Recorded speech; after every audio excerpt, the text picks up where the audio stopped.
એકવાર હું હાવ નવરો બેઠો તો મને એમ થયું કે હાલને શંકર ભગવાન ભેગે વાત કરું. જોજો મારી પાસે બધાય ભગવાનના નંબર જો, શંકર ભગવાનના છે, રામચંદ્ર ભગવાનના છે, કૃષ્ણ ભગવાનના નંબર છે.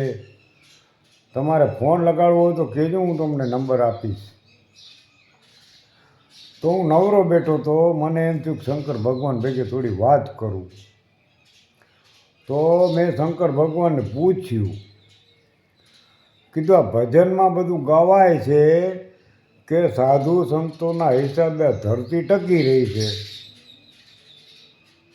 તો હવે અત્યારના યુગમાં તો સાધુ સંતો તો કેટલાય દુઃખી છે, મનુષ્યને હેરાન કરે છે, મારી નાખે છે સાધુઓને, રાતના લૂંટી જાય, મારી નાખે, અમુક જગ્યાએ સાધુને મારતા હોય છે.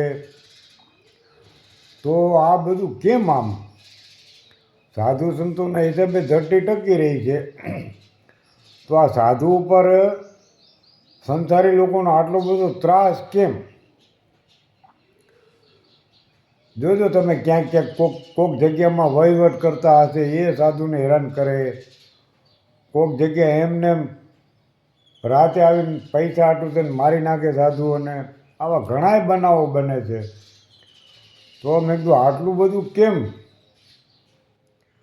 તો ભગવાન કે ગેલીના એ મારી જ લીલા છે. મેં કીધું કેમ એમ?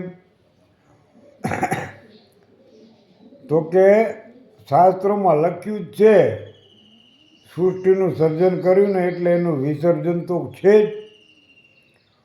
તો વિસર્જન ક્યારે થશે? કે ધર્મનો વિનાશ થશે ને પછી ધરતીનું વિસર્જન છે.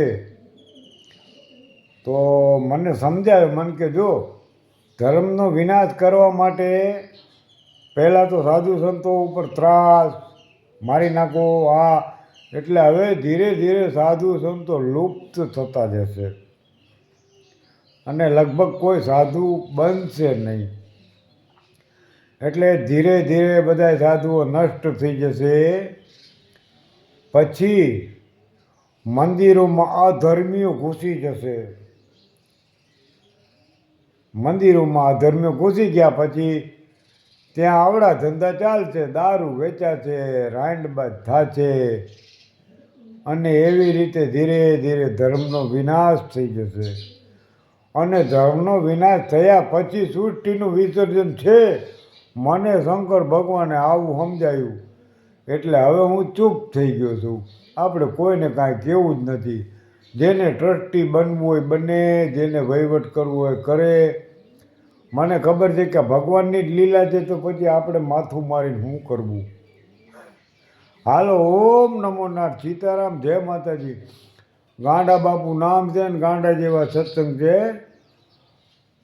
તમને મોજ આવે તો કોમેન્ટ કરજો, લાઈક કરજો અને ફોલો તો મારા કોઈ કરતા જ નથી. મારે 1 લાખ ફોલોવર કરવા છે. હો, હાલો, સીતારામ, જય માતાજી, ઓમ નમો નારાયણ.